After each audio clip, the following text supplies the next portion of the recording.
Hi, this is Wesley. This is Ka'shenia. And we would like to welcome you to the Underground Geek Shack. I almost said video game edition. It's so easy to do that since we've been flipping back and forth between the two, haven't we? Yeah. But, it's been a minute, since we've done an anime recording. True. Our last few recordings have been, very... Scattered. Pretty scattered, but too, video game-based and stuff like that. So... it's time to go back into our roots, Wes. Scheduled roots and programs. Or back to your regularly scheduled programs. But, hey, you want to know something? What? I'm not a bad slime slurp. So, I feel like this is a long overdue topic that needs to be discussed, because... especially for us, since we've never actually watched this particular show. Until now. And I have to say, I feel like it's a shame on our parts. Yeah. Because this show, I think, has been going on since we started this podcast. Mm-hmm. Well, actually, technically, when we first started, in between the lines. But still. Yeah. So, for those of you who probably guessed or probably doesn't know what we're talking about, we're going to be talking about that time I got reincarnated as a slime. The time when anime titles started getting ridiculous. Like, is it wrong to pick up girls in a dungeon? What we call now is just Danmachi. Like, Konosuba, the actual name, I can't remember because everyone just calls it Konosuba. Even if you go on Crunchyroll, it just states it as Konosuba. But I'm pretty sure, the actual title is something stupidly long that no one pays attention to. Right. But... this was one of the shows that started doing the, hey, guess what? It's a novel as the title. But it's kind of strange. We're going to talk about this later on, but there's a reason why it took us so long to get to this. And we're going to kind of, explain that reason as, a little mix-up to what we actually do. Mm-hmm. But so, the show itself. Yeah. Honestly, I have to say, I'm upset at myself for waiting this freaking long to watch it. So we're only going to be talking about Season 1. So spoilers ahead for Season 1 of Reincarnated as a Slime. So, originally, when... I'm still kind of mad, too. I'm in the same boat with you about this one, about the fact that we didn't watch this originally when it first came out. Yeah, because I need to, I'm going to do a little fact check real quick to, see when it initially came out. Because, when I started watching it, I was like, yo. Well, because, I remember people talking about Reincarnated as a Slime when it aired. And then I was just like, I'm not going to look at it. It doesn't seem like something I'd be interested in. Little did I know, now I'm interested in it. Little did we know, we're actually both idiots. And I'm like, oh my god, this is so good. Like, yo, Past West, how come you didn't watch this? I want to go back to Past Ka'shenia and be like, you freaking idiot! So, it originally aired in 2018. Alright, so we would have been... yeah, we were still in college. Yeah, we were still in college. Yeah. So, definitely My Hero Academia was out around this time and stuff like that. I can't really think of much, because I don't really think about anime in years. Back then, My Hero was still in effect. One Piece obviously was still in effect. Oh, Dr. Stone, I think, was still going on. Dr. Stone might have just started. Yeah. I want to say Danmachi came out before this. Danmachi, we would have been in season 2 or 3 for Danmachi. So, isekai anime, well... yes, this is around the time when isekai anime started becoming more prevalent in the anime scene. So I think one of the... well, like I said, we're going to talk about this later. Yeah. But yeah, so around the time isekai anime started becoming more of a... every season that comes out, there's going to be an isekai. Mm-hmm. Something new has to start. It's you're being reincarnated as this or reincarnated as that. I came back, I was reincarnated with a cell phone and stuff like that. Right? In another world with my smartphone or whatever. Yeah. I was I can't remember what it's called. It was Death March or something like that. Or I don't remember. But, so... isekai started becoming a thing. It started flooding the anime sphere. We're just kind of okay, whatever, it's another isekai. Got to the point where you're just alright, we got another isekai, let's roll with the punches. I feel like this isekai did it right, because in all honesty, it took a main character that he was literally an average life. He enjoyed his average life. It wasn't bad. And the way that he died... Dude just ran up on him and stabbed him. Like, yo! Yeah, he was like a crazed stabber. Was just like, we're like, how is this guy gonna get isekai'd? Trunk-kun, he's walking on the sidewalk. Trunk-kun couldn't get to him. Right? Nope. Ka'shenia sent one of her subordinates. Trunk-kun was just like, you want to become one of us? The crazed stabber's like, yeah. I want to become part of the group, man. He was like, alright, prove me worthy. Kill a man. You are now under the guidance of Ka'shenia. Ka'shenia, Trunk-kun. Basama! Alright. But so, like, some just random guy, because he's, like, going out. He doesn't have a girlfriend, you know. Yeah, he's in his 30s. He was going to go meet with one of his coworkers who was, unbeknownst to him, setting him up with a girl. Yeah. And I'm pretty sure everything would have worked out, because he just seemed like, he wasn't, like, one of those, you know, typical, he was a NEET in his bedroom and, you know, was trying to go out into the real world and then died because he got hit by, like, you know. Right. Like trying to save someone. In Konosuba, where it was just like the guy didn't even hit him, he just died because of a heart attack. He just died from shock, and you're just like, what the heck? Or you have freaking not Shin Megami Tensei. That's the wrong game, bro. Wrong game, bro. Mushoku Tensei, and you know, Jobless Reincarnation, where you know. The protagonist is a NEET, and you know he goes out and tries to save a girl, ends up getting hit, and then well, see, the thing is with Jobless Reincarnation, that came out after Reincarnated as a slime, but I get what you mean. You know, there's the trope of like that's the trope that's usually set. You know, how is this guy gonna die? Yeah. There's how are we gonna take this dude from his actual life and put him in this fantasy setting? That's the thing. It's really interesting because when you think about it, when it comes to the isekai, it's just kind of like this one did it differently because it's you know, usually when these people die, they go off into this new world and they become like heroes and stuff like that. So you're just like, oh, he's gonna become like a knight, or rising as a shield hero and stuff like that. Where it's just like, okay, you know, he's gonna start off as something lowly and work his way up. But we're thinking like, you know, in the realms of he's still gonna be human. Yeah. No. We're going to scratch all that. He comes back as a slime. Right? Like, he's blind, he's deaf, he has to feel through the world. Like, literally, he has to feel through the world.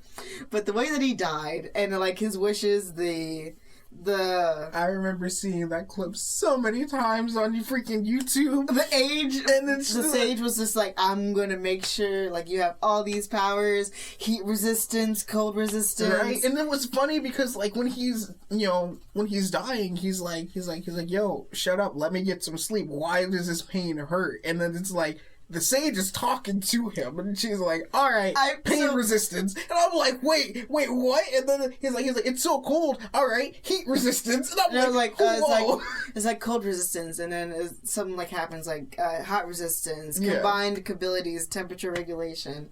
It's really funny. So the thing is, I watched this in the Japanese dub. You watched this in the English dub. I feel like that's important. Yeah. There was a phrase that every time he said something, the sage was just like, attention, you got this like new skill or something like that. Yeah. But I don't know what she says in the English. In the dub, it's just like, you know, he would say something and then it's like skill acquired, and then it would go through the different skills and be like new skill created, and I'm like, wait. That's what? Another thing I really like about this anime was like it made it so much like a video game. And the interesting thing that I want to point out for the dub, at least, right? So when you hear our main character before he gets turned into a slime, the voice, every time I hear this voice now, I cannot unsee this character. And it's what is it? It's man, what was it? It was when we watched Noragami. It was Yato. Oh, Yato. Yeah. And so, like, when I heard it, I was like, wait a minute, that's Yato. What you doing? You've been reincarnated, dude? You're no longer a god? You became a slime? So, you know, we see him. He went from a god to just being a regular dude. But, so... Sorry, I'm thinking about the ridiculousness of the show, and I didn't think I would like it at first, but actually, you know what? let me mention this right now. I think so what worked on by 2 different studios. Okay, yes, okay, so actually we're going to talk about the anime first, and I'm going to talk about my reasoning getting into it. So, you're correct. What actually happened, and it's really weird, because my friend told me this, and I was like, what? So, apparently what happened was, and I need to be fact-checked about this later, so if we're wrong, we're going to, fix it in post. Yeah. The first episode was worked on by one studio, and then for some strange reason, they changed studios by episode 2. So literally the first studio only worked on an episode and a half. Yeah. Which is why you saw all the graphics. Like, I was like, what is this 3D model and stuff like that? And I was like, what is happening? Because I'm not usually all that into, into the whole animation side of things. And I was like, this is an interesting way to go about it. Okay. And then it totally switches by episode 2. And I was like, so we ditched the 3D models, okay. Like, what's happening here? Oh my god, no, sorry, I just remembered the freaking, just this scene where he's going around eating all the magical grass. Then he meets Veldora. I feel like we're skipping a lot. So basically, yeah, he gets reincarnated as a slime, he wakes up, and then he realizes that he's a slime. But he's not too upset about it. It's funny enough. He calls it a slime. He's like, welcome to my... It's like, it's a little bit of a life. My slime life. No, a slime. I'm like, bro! And so, at this point, we don't know much about the world. We do know that slimes exist. Yeah. So this is obviously some sort of fantasy world. Because we basically know that if a slime exists, then other monsters pretty much exist. And then he knows that he has, like, this great sage in his mind and stuff like that. It's funny because, like, he calls it the Great Sage. Yeah. And I think that's, like, her name, actually, something like that. And so, the Great Sage... I don't know, this Great Sage is, like, freaking awesome. Right? Like, he depends on this Great Sage. And it's because he's completely new to this life. And the Great Sage will answer any question for him. Which actually helps out in the long run. As we've seen multiple times. Right? It's perfect. It's just Not to mention the fact that the Great Sage actually is capable in battle. Exactly, yeah, because he's like Great Sage mode to activate when he's fighting against Ifrit. Oh my god! So, it's just, this was the perfect setup for this character to become the most OP character, and he just wants a normal life. Right? And it's just so funny to me, right? So, he comes back as a lily slime, eating up magical grass, asking the Great Sage question, and the Great Sage answers him, and it makes him seem like the smartest guy alive, right? So then he meets Veldora. This freaking dragon in prison. Tsundere dragon. Yes. Because, like, he's just like, well, I don't want to be alone. And I'm like, are you serious? You're so freaking cute. Please. Because, like, I remember at first he was like, get out of here. And then he goes, but I don't want to be alone. I don't want to be alone. I'm like, are you serious right now? I was like, when I watched it in the dub, I was just like, are you serious? Did we just meet a tsundere dragon? And I'm just like, what is going on right now? I need to send you this picture, but my favorite thing, so after they found out, like, Veldora can't leave because he's been imprisoned there by the great hero and stuff like that. So, my favorite line, I think, is out of episode 2, and I need to send you the picture, is, do you want to get in my stomach? I remember that. And you're just like, what? This show, like, it doesn't take itself seriously. Yeah. It takes itself seriously at really good points, but you can obviously tell, and Veldora's just like, yeah, this world, and we pretty much learned from Veldora that summoning people to this world is a very common thing. He said that because the magic hero was basically summoned by at least 13 or more mages. Yeah, it takes that amount of power to summon one person, but that's because Veldora was very, like, confused, and he was interested because our character, I think at this point, he's not renamed. He's still thinking about his human name. Yeah. But then at this point, he gets named to Rimuru. But before that, he learns that Veldora was surprised because Rimuru came to this world not by summoning, but as reincarnated. And I like the fact that he's just like, oh, so you were reincarnated into this, into this world. And I was like, how do you know about that? And then it's very common knowledge. And I also find that really interesting because in other isekais, reincarnation isn't really, like, a thing. Yeah. Like, you die and you come into this new world and it's just like, oh, what do you mean reincarnated and stuff like that? You know, that's just crazy talk. You're talking crazy and stuff like that. Then I found it funny when Valdora was like, you know, explaining everything to Rimuru, right? Yeah. And he goes, I kind of accidentally set a village on fire, and I'm like, how do you kind of accidentally? So we go through that. He swallows Veldora, and he promises that one day he's going. Oh yeah, because that's right. He used Predator. Yeah, he used Predator. Sorry, yeah. I was thinking about the skill. I was like, yeah, he used Predator. It's just so awesome. You're basically just like, now you have Predator and stuff like that. So then, you know, he goes through, I don't want to give like verbatim what happens, but he leaves the cave, he meets goblins, and so we're going to interesting thing about him leaving the cave, he also he ran into he technically didn't run into the adventurers, but the adventurers were tasked with going to go, you know, look into the cave and everything, because they're like, oh my gosh, Jorah's not here. Yeah. What's going on? And so they go in. We'll talk about them later, but they go come in, back. Yeah, and they're just like, I thought I sensed something. It's not there. We'll get into that now. Yeah, Rimuru doesn't realize that he's emitting so much power. And that's one because of Veldora, but also he also tackled a couple other monsters that he just gains a bunch of power. And it's all because of Predator. Predator allows him to acquire so many skills. And I'm just kind of like, this guy is the most OP man in the entire universe of anime. And then the fact that he's also able to just glide on water, too. But the thing is, that. And what's super funny is that he really doesn't want to become OP. Yeah. In the ways of, like, he just wants a calm life. Yeah. And I'm kind of like that. I like that. That's a fresh take. And I've seen that fresh take being implemented in other anime. I'm going to go off on a side tangent. There's an anime out there that I want to watch where this dude was reincarnated. But he just wants to become like a really good chef or whatever. So he becomes skilled in planting and stuff like that and farming. He's basically living out a farming simulation. Fantasy farming simulation. Because that's all he wants to do. I'm like, I like this take. Because we're so used to... I want to say Sword Art Online was technically the first isekai without it being a real isekai.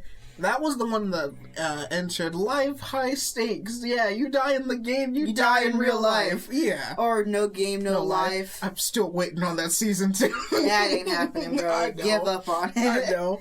But I loved it for what we had, though. In those isekais, the main character wants to become the best. Yeah. Like, the absolute best. Like, no one ever was. The best is my real test. The trainer is my cause. Back on topic. What do you mean? You know Pokemon is an isekai. Have you not played Arceus, Legends Arceus? Wrong. Any of the mystery dungeon games? Tell me I'm wrong. Am I wrong? I have played some of the mystery dungeon games. I have not played Arceus, though. They're all isekais. Anyway, Pokemon's an isekai. Prove me wrong. Back on topic. Back on slime. So with slime, like I said, it's just a really fresh thing because I'm so used to whenever I hear isekai, I think of power trips. The character wants to become the best. He wants to gain all the power and stuff like that. I'm just kind of like, it's been here, done that. Let's do something new. Yeah. And this does something new. The character, he gains a lot of power. And he gets himself into these situations by accident where he gains more power. And you can tell in multiple points in the anime. Now we're just going to kind of go general. There's multiple points in the anime. Like, for instance, when they went to the Dwarf Kingdom. And there was that long line, and then everyone was going to, people was going to make fun of Gomta. Like Gomta and Rimuru. Okay. Also, when we mention these names, side note, Gomta is with Rimuru. What was his name? Ragna? Ragna. So here's the thing. One, they made a town. It's the monster town. I'm stating that now. Yeah. The reason why I'm having a hard time, because now I have games, because before this we talked about video games. Yeah, so, we were talking about so many video games. So, when I say Ragna, I keep getting Ragna, Ragna Soul Blood Edge from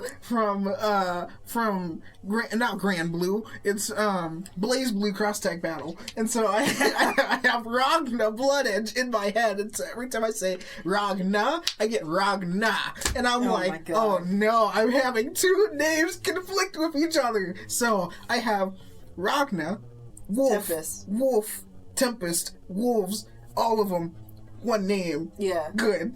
But yeah, to help Wesley explain in this situation, so they are building a monster town because he wants to build a nation where, it's just peaceful. Yeah. He wants there to be peace between monsters and humans, because at this point he's learned that there's a little bit of a conflict between everybody. He's in the wilderness, which is ruled by the monsters. Mm-hmm. And at this point, he has made peace between the Tempest Wolves, mm-hmm. or I think they're called dire wolves. Dire wolves at first, and then they become Tempest. Yeah. So he's made peace between the Tempest and the goblins. Yeah. And he's now learned that there's a thing where naming somebody gives them power. So he didn't realize that at first because he was just like, we need names. I can't address you without a name. And he's like, are you sure? You naming a monster will give them immense power. Yeah. So the goblins become hobgoblins, which honestly, that was the best transformation with the old goblin man. He's like, and he comes back, he's jacked. He said, and I'm like, whoa, my dude. And then Gopta did not change. But Gopta honestly is the secret MVP of this entire show. Because Gopta goes through so much crap and he slowly is leveling up to be the absolute strongest character. He's going to become OP, I bet you, by the end of this series. Right?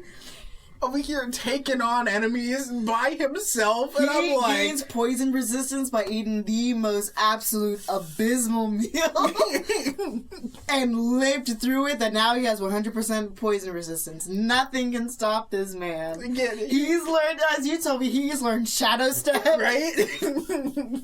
I'm like, what? Gopta, and then he looks like the doofiest thing.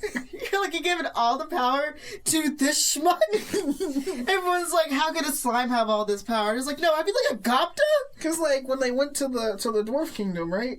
And we learn everything about what's going on there. We learn about the different systems that they have going on, and then we got a freaking politician that walks in and decides, you know what, I'm gonna take on the slime. And I'm just like, why? Oh yeah, because, he's just like, monsters aren't allowed in this thing. But yeah, it's just, and, Rimuru has a lot of patience because he doesn't want conflict. Yeah.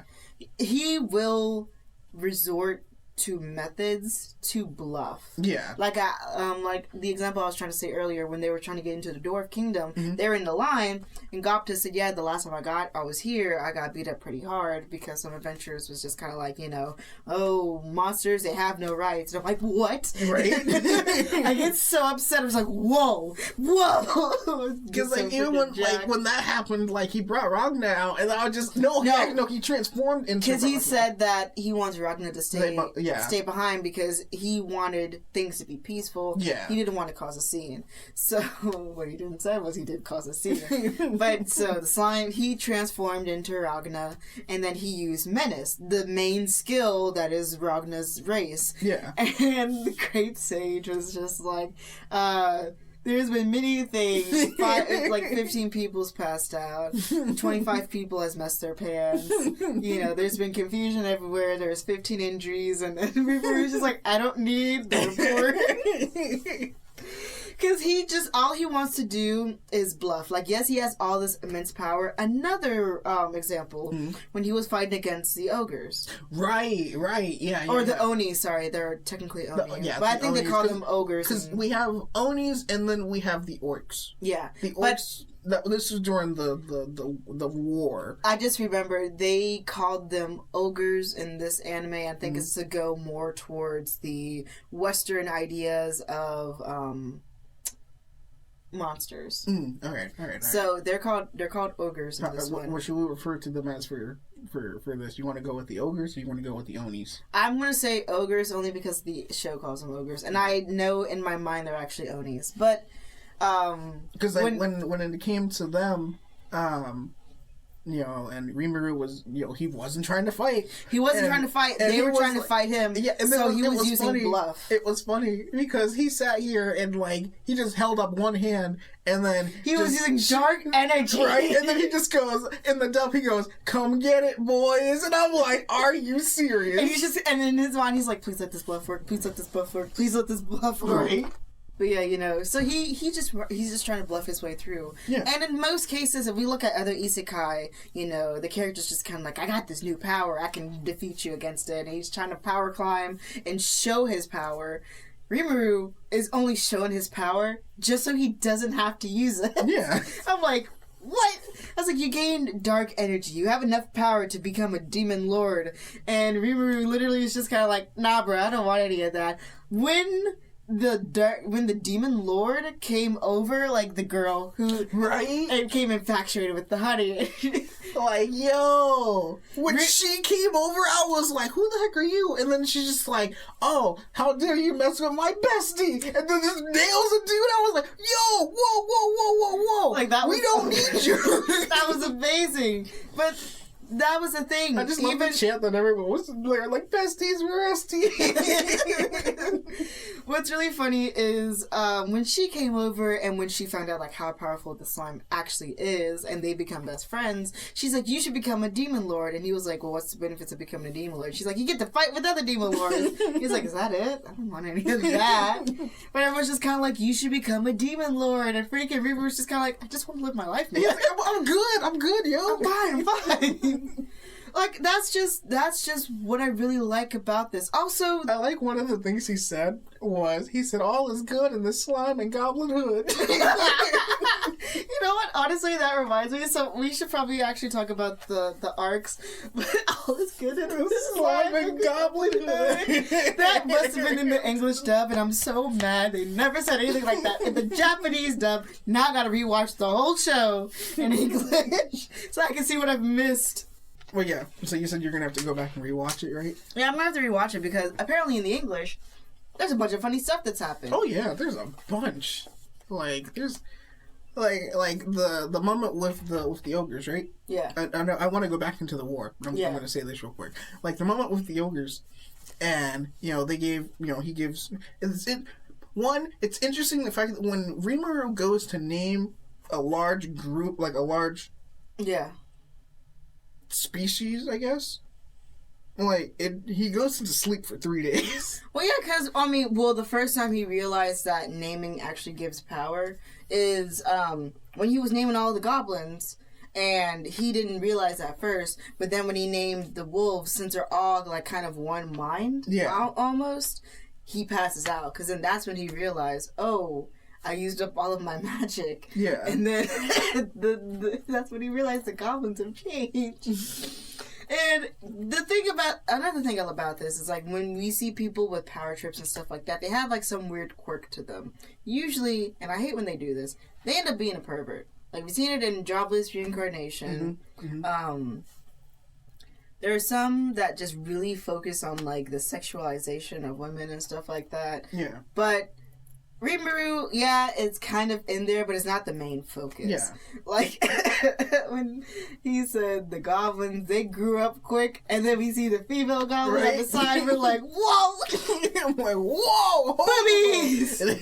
And that's why he had to go to the Dwarf Kingdom, because he was like, the goblins, they only knew how to make simple structures, so huts and stuff like that. They didn't know how to make anything permanent, like buildings.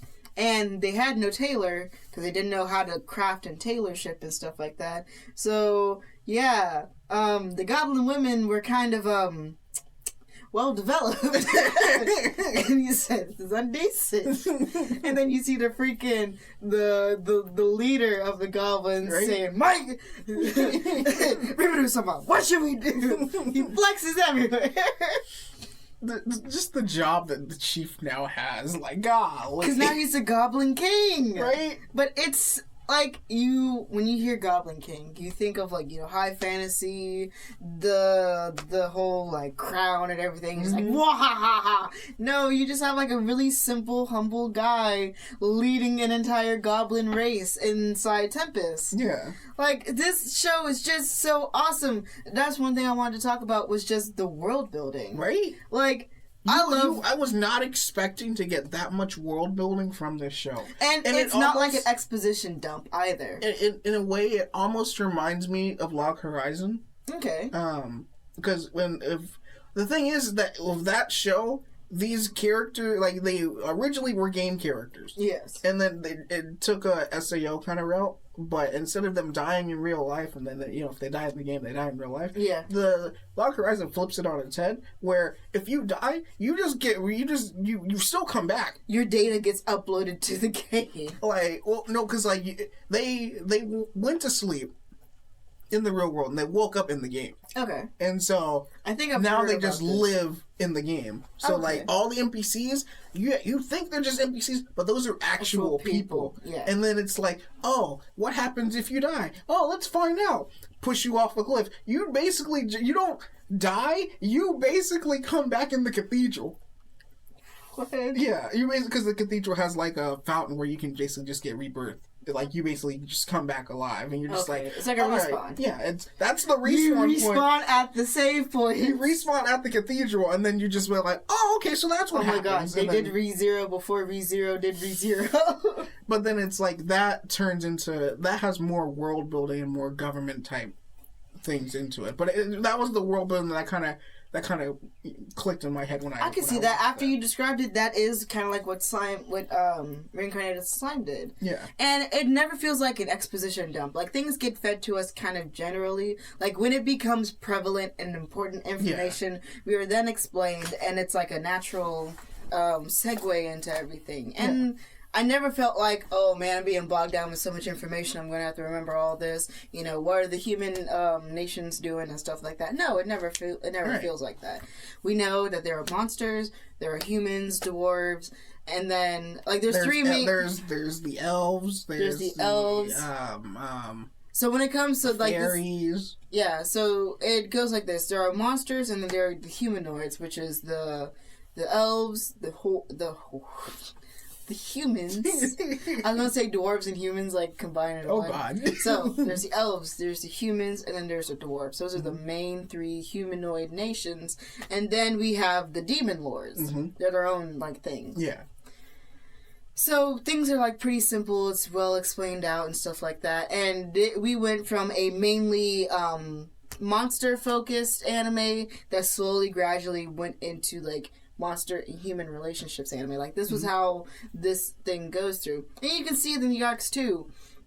When we first start out, we're very monster focused because Rimuru is introduced to the goblins. This is during what we call the building arc. Yeah. Where he's introduced to the goblins and he wants to create like this nation with his goblins because he genuinely likes these people. The people worship him because they think he's intelligently he is the first slime to ever speak. Yeah, he's the first slime to ever speak. Slimes aren't known to speak and stuff like that. And he has helped them out settle things between them and the wolves. Yeah. And, he's unified them, and he's creating, like, a genuine nation. Yeah. We see how things are working out between them. We're like, yo, that's freaking awesome. Because he's creating laws, and everyone's following them. He's creating a human-like society with these monsters. And then the fact that, then we get into the lizard men. Oh, yeah, the lizard men. So that's going into the demon orc lord arc, as we like to call it. Because we then are introduced to the demon lords, and we see what they do to try to gain power. That was a little bit weird, because, you first see the one orc, walking through the desert, and then this dude just walks up, and he is like, you shall become the demon lord, or whatever. And I'm just like, what in the world? And spins that whole thing out of control until the point where you kill one orc and then they just consume their comrade because they're like, we gain the power of our comrade. Like, we gain, and they all collectively gain the powers of whoever they eat, because that's what the lizardmen don't understand. So we're still we are still at this point monster focused. We understand about human society because we had to go to the dwarves camp and stuff like that, and we learned about the whole shtick and stuff like that. Yeah. It's crazy. But then we go back to being monster focused, and we have that war. This is the part where we see Rimuru will fight if he has to, because you have to remember this was originally just a normal businessman in Japan. Yeah. He enjoyed his simple life. He had no complaints. For him to be put into this situation, he takes things in stride, and he doesn't really whine too much about it. Like, that was the thing with some anime, is that when some people get reincarnated, they'll kind of like whine a little bit about, oh, I don't want to do this. So, jobless reincarnation. I think, from what I could remember, I didn't watch the first 2 episodes. I remember watching episodes 3 through like 7 with my fiance, and he kind of like whined a little bit, or the past traumas of, because Rudius, yeah. And the actual term is, he had agoraphobia. He was afraid of being outdoors or like being away from the home, because he was bullied so much whenever he was outside. That was what caused him to become a NEET. Yeah. So, he had agoraphobia that stuck with him. When Rimuru died, well, I forgot his actual human name, but when Rimuru died and came to this world, I want to say it's Satoru, but it's probably not. It is Satoru. That does sound familiar. Yeah, Satoru. Okay. Yeah. So when Satoru died and he became Rimuru, he really didn't have much baggage with him. So it's kind of like a clean slate with, I just want a normal life. Yeah. I feel like this is I just really like how much of a fresh touch this is. So, yes, there's the Demon Orc Lord arc, which, oh my god. Yo, we got to see some good fighting from that There one. was a lot of good fighting. Yeah, and then the fact that we also get introduced to Gabimaru, but then it's, Gabimaru. No, sorry, Hell's Paradise is on my mind. Benimaru? Benimaru. Why is it like I said, Hell's Paradise? Gabimaru, Benimaru. So, Benimaru. Actually, and I will tell you about this later, so yeah. Continue. But, like, we get introduced to him and, his, tribe and everything. And I was like, all right, that's pretty cool. And then, while everyone else is like, all right, we need to wait for Rimuru. We need to wait for reinforcements. Well, nah, Benimaru over here, I'm gonna take on the orcs. Oh, no, you're talking about the lizard man. Yeah. Benimaru was the leader of the ogres. The one, he's mostly in red. Red hair. Yeah, sorry. I can't remember. I got so many different... I got game names and anime names start melding together. I'm sorry. Unfortunately, right now, I just remember his little posse going after him and stuff like that. I can't remember the name of the lizard man, because he was named by somebody else. He was named by the same guy who started the Orc War. Yeah. But I know who you're talking about. You're talking about the main lizard guy who's just kind of like the son of the chief. Yeah. Yeah. Who is like, oh my god. And then he got renamed, but his rename was the same name, but just overruled the name. It's just crazy. And you're right. The war, right? We saw some freaking, like, the first fight before this was the fight with Ifrit. Right. And that fight was pretty good, but the freaking orc... Because that was the first time... Yeah, because we actually got introduced to Shizu. Yeah. Yeah, totally forgot about Shizu. No, I know, I feel bad, because Shizu is, like, the main focus. And Shizu was the person that freaking Valdora was talking about when we... Like, everything is interconnected. Right? And it's just like, poor Shizu. Like, she got taken from her home, like... And then what's really cool is, so she was taken back when World War II was happening. Yeah. So it was Nagasaki? Maybe? Probably Nagasaki, yeah. Yeah, I think it was Nagasaki when the bombs dropped and stuff like that, and her village was burning and stuff. Because we saw planes flying ahead, so yeah, that's probably like Nagasaki or Hiroshima. Yeah. But we can tell that she's from older Japan. So when Rimuru comes around, because he's from more modern Japan, he shows Shizu. I know we're going off on a side tangent, because Shizue. I mean, it still correlates, but yeah. It's just It's just so interesting because we find out that these people are brought forth from different time periods and stuff like that. And time kind of like is a parallel because Shizu has been there for about 40 some plus years. Yeah. And Rimuru coming recently, this is like 40, 50 years after World War II. So he's showing like how Japan has like progressed and stuff like that. Yeah. There's just a lot that goes into the show that I want to talk about, but I feel like we are starting to go on a little bit of a tangent. So, quick little summary of the other arcs, as we like to call it. The Demon Orc Lord arc. We defeated the Demon Orc Lord. Okay, it's not we. Rimuru defeated the Demon Orc Lord. So there was a situation where the orcs were starting to take over other places because a Demon Lord wanted to try to find control within this because Veldora is gone. Yeah. This all started because Veldora has disappeared. Yeah. Little do they know he's inside Rimuru, who's trying to figure out how to not have Veldora be imprisoned anymore. Yeah. So, we see that.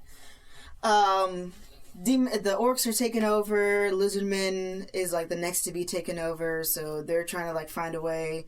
Rimuru wants to create a negotiation and a truce with the Lizardmen so that, they can all take on the orcs together.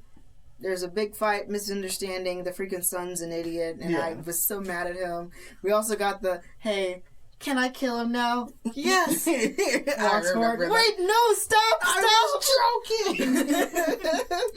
My favorite scene of all time. Also, the Gupta. If you defeat him, we'll get you a new sword. Wow, really? But if you lose, you have to eat Shion's food. He will be dead! I remember in the dub when that whole scene happened, and he goes, I'm gonna destroy this little pipsqueak. And I was like, yo, Gupta, calm down. Gupta was like, I am not eating that again. And then that's when he used Shadow Step, and I was like, yo, Gupta's the real MVP over here. But, so, we continue on from the demon orcs, and so we see that the Orc Lord did what he needed to do because he wanted to save his people from starving. Yeah. And I'm just kind of like, this is, again, a freaking, what I like to call the Demon Slayer effect. Yeah, the Demon Slayer effect. They made me feel for what I assumed was the main villain. Right? Ah! Right? I cried. I didn't think I would cry during this anime, but I cried. I think this is a thing now that I'm realizing I'm just really emotional when it comes to these animes. So then after that, we then go into what we like to call the teaching arc, where he wants to teach the kids and save them. Because the kids basically have the same thing that was going on with Shizu. So, where it takes nations to summon these kids. But the thing is, if they were summoned before age 10, by the time they turn 10, they will most likely die because they have no control of the magicals that are inside of their bodies, which makes them basically implode. Yeah. And so, because when Shizu was dying on her deathbed, she said that, I hate this world. I want you to eat me because I don't want to die and be a part of this world. I want to be a part of the world that I had to leave behind. And so, Rimuru honored her wish and consumed her. That's why he's able to take on a human form. Yeah. I feel like we are jumping around a lot in this. Kind of are. Because this anime, there is a little bit of jumping around when it comes to explaining things and stuff like that. But, let's see. Well, we did also get into the fairies. Yeah. So there is the fairies, because there was the spirit, she was like the queen of spirits. The queen of spirits. Because they had to go through that dungeon, and it was funny because she turned out to be a freaking demon lord, and she turned into a demon lord. And I'm like, how did you, a little thing, you turned into a demon lord? And she's like, I got my secrets. Like, yo, calm down. And then the kids, they all take on greater spirits so that they can live on for longer. One of the kids who only likes to read, who looks like Shizu as a kid, got the freaking most powerful spirit of them all. I'm and like, it's funny what because the heck? Demon Lord was even like, hold on, that spirit is too strong. It could be too dangerous. They fused together. And she's like, I'm fine. I'm like, what? Okay. Well, I mean, she's like, everything's good. Like, whoa, okay. Well, you're alive, so congratulations, kid. You have the most powerful spirit. Oh my god. So, I actually don't have a lot of complaints. I love this show. I'm half tempted to go into season 2. I am tempted to go into season 2, but I lied. I do have one complaint. So, the ending episode 24. So you're talking about 24 or 24.2? There's a 24.2? I didn't watch 24.2. So, continue. Alright, so first, let's talk about episode 24. Okay. Right? So, with episode 24, that's more of a Shizu backstory than anything else. Yes. We get introduced, we see Shizu, and then she gets, it's her and a whole bunch of... It's one of her stories about her needing to go to defeat this demon. Yeah. And then we turns out everyone else is like, oh, you're actually a... They don't know who the demon is. All you hear is, oh, that's the demon over there, posing as a human. You don't know if that's actually the demon or not. And then the actual demon shows up, named Black, and then he's just like... Yeah, you humans are weak. Y'all can't fight me. And then she's just like, bet. And bet. takes up the sword. And I'm just like, yo, okay. Yeah, I remember this episode was like really like weird. I was like, it was weird, but I loved it. And I was like, now who the heck is Black? So we learned that he's part of the a race called the progenitors, who was like there when the world was being created, and they don't refer to themselves by names; they refer to themselves by colors. Yeah. So, and this is actually noticeable because I meet another progenitor. Like, I'm going to talk about my reasoning for getting into this show, but basically, there's another progenitor called Violet, who Black has a very long history with, and it's Violet's. There's something that Violet has done that has caused the main issue in the movie that released for this. But continue. And then we get into 24.2, which is basically just called Valdora's Journal. And it's basically just the retelling of everything that Rimuru went through, but from Valdora's point of view. And it's funny because as Valdora is, it's Valdora and Ifrit, and so it's funny because Valdora's over here like he's retelling like this everything that's going on, but it's funny because they'll be talking to each other while everything's playing out, and you hear Valdora go, "Oh, look at my little buddy," and then at one point they're over here playing shogi, and so like you just hear them playing shogi in the background, and then Ifrit goes, "Ha, Valdora, I win." And then Valdora he goes, "What? No, you haven't won. I have a secret up my sleeve." And freaking Ifrit's like, "What do you mean you have a secret up your sleeve? Show me what it is, or I will destroy you." And Valdora goes, "All right, fine." And he flips over his piece, and it turns into an emperor. He goes, and Valdora's like, and it was funny because Ifrit's like, "Huh, wait a minute, you can't turn an emperor on the enemy side." Oh my god, that's so funny because this show is very lighthearted, so I thought the season would end like that. Now you telling me that I need to watch point 2 now. I forgot about point 2 because I was told that the way they kind of did this series, because there's a season 1 and there's a season 2. There's a season 1.5, and then it goes into season 2. Okay, I might have to look at the 1.5. So, because I think, from what my friend explained to me, I didn't look into this, they kind of, like, messed up with the storytelling a little bit. So, season 1.5 is supposed to explain a little bit more about things that happened in season 1. That's why when I was looking at it, because I looked at season 1, and I saw something that said 2.5 or whatever, so I clicked on it, and it started, I only looked at the names. I didn't actually click on it. Yeah. But one of them was like, Rimuru graduates college or something like that. And I was like, huh. So I might have to go back in and look at those before getting into season 2. What were you saying? I'm sorry. No. So, I mean, I'm basically going off towards the end where, usually towards the end of the episodes, I usually say, what brought you into this anime? We're going to scrap that because Well, okay, I'm going to tell you what brought me into it. What brought you into it, I'm going to explain, because it was me. I brought you into this. Plain and simple. Yeah. It was plain and simple. That's your whole reasoning right there. What brought me into this was my fiance and our friends. They've seen all of Reincarnated as a Slime. They wanted to watch the movie, which is Scarlet Bonds. Yeah, because I remember you saying that. Yeah. And Scarlet Bonds is basically... You did that during the Demon Slayer episode. Yeah. It mainly focuses on the ogres, because there's something that happened to them in the past where they had to leave. And it's the orcs' fault. The orcs burnt down their main village, ate most of their civilization. And... yeah, that's what they were saying with Rimuru. Yeah. Okay. So it kind of expands upon that. Yeah, it expands upon that, and it goes forward. Like, you need to watch Scarlet Bond because it's so amazing. But now I'm watching... After watching Scarlet Bond, I saw how amazing this show could actually be. Because, like I said, before this, in my mind, I imagined it to be like every other isekai, where it was just a person on a power trip.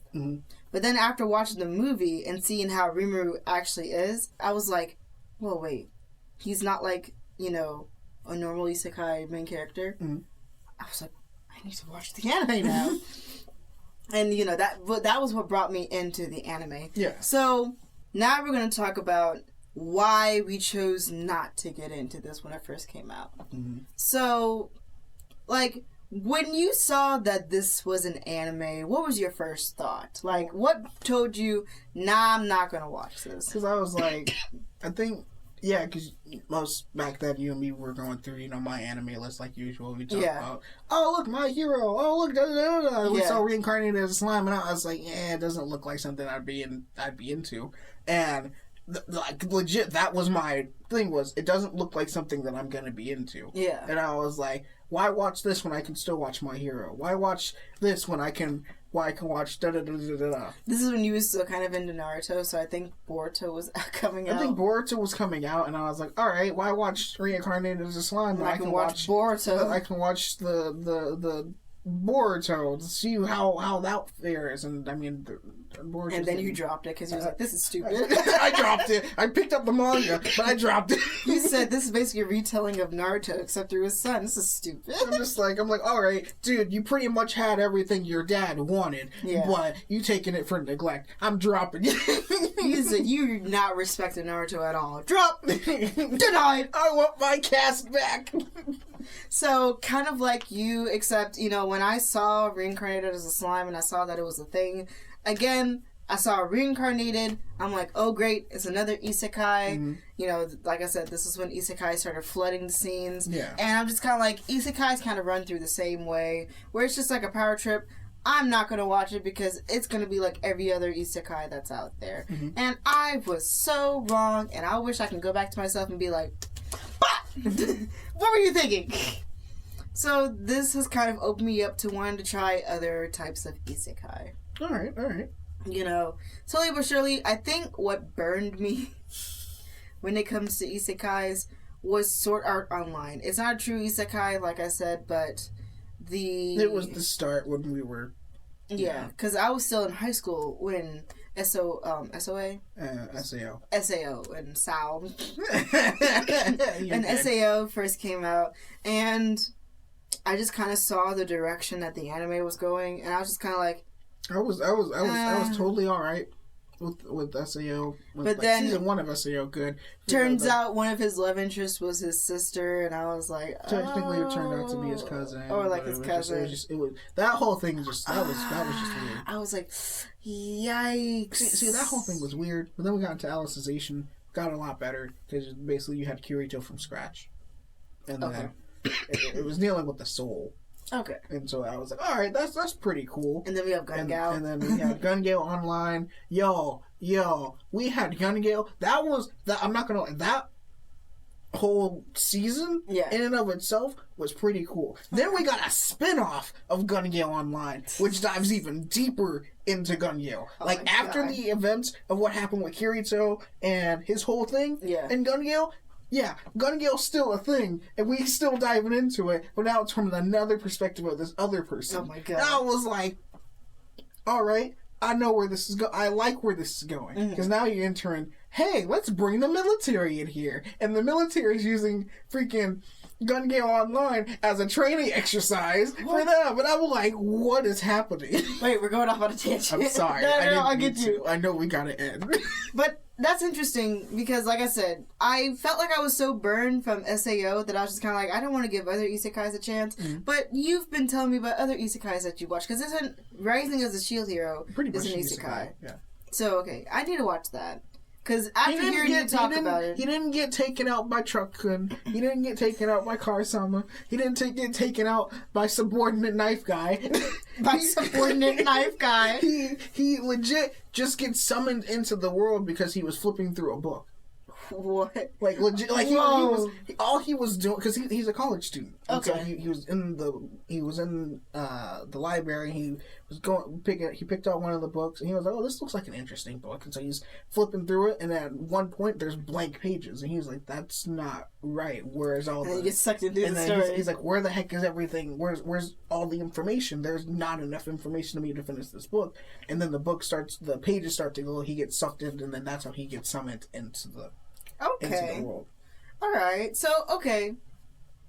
I like where this is going. You know what? After watching Reincarnated as a Slime, it has reawakened my interest in isekai. So, I feel like I am now more willing to give isekais a second chance. Because, you know, like I said, it started flooding the scene, and I'm just thinking, like, they're all gonna kind of, like, be the same, just, like, different tellings of it. But, like I said earlier about the one where the guy got reincarnated, and he's just kind of like, I want to live a simple life, I just want to become a really good cook. Yeah. And so, there are more isekais that are coming out where it's kind of like spinning the genre on his head. You know, Slime. Got reincarnated as a vending machine. No, there's also one where it's reincarnated as a sword. Yeah, I heard about that one. I'm like, really? Is an isekai. It's not an anime yet. Why'd you sound so heartbroken when you said that? Because when you hear the name of it, you're gonna hate it. I was once reincarnated. I forgot the exact title, but basically, I got reincarnated as an onsen. Oh, no. No. He talks about the healing. It's a whole... I think from what I last saw about it, it's 3 volumes. 3? It's a light novel. No. We've already done our fair share of light novel Light novels are at least like 150 pages. I think each book is about 200. How can you write 200 pages worth about a guy who got reincarnated as an onsen? Those of you who don't know what an onsen is, it's a bathhouse. A spring bathhouse. He became the water that washes... I'm so angry. I'm so bad. There's 3 volumes of this. 3 volumes. What do you have to say? I love how you're just like, there's 3 volumes of this. Oh God! All right, we gotta end. Hold on. Oh, that's just too funny. That's just too funny. I'm mad. There's 3 volumes. Oh God! I want to read Don Machi. I want to read that series. Oh my God! You can at least that series makes sense. You're not a freaking bathhouse. Or the vending machine one. When you tell me vending machine, I'm like. I'm reincarnated as a book. There you go. I'm reincarnated as a book. I'm gonna make 12 volumes of this. You cannot stop me. That's good. That's hilarious. Oh God. Okay, we gotta end off. We have to. Basically, what I'm saying is my love for my curiosity for isekais is getting back up there, but I'm slowly losing faith again with stuff like that. You want to come into the Fate franchise? I mean, you already did Grand Order. I I did Grand Order, and it was fantastic. You want to go into Fate Apocrypha next? That sounds like too much work. All right, guys. All right. Well, do you want to announce the next anime that we'll be covering?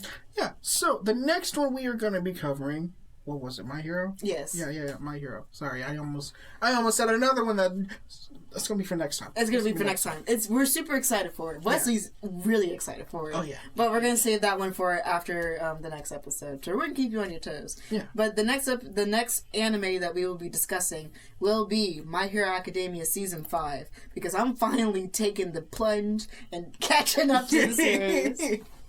And Wesley's excited because now he finally has somebody he can talk to about it again. Right. And I'm excited because, things are happening. So, excitement's in the air. Mm-hmm. We're going with My Hero Academia Season 5. One more announcement we should make.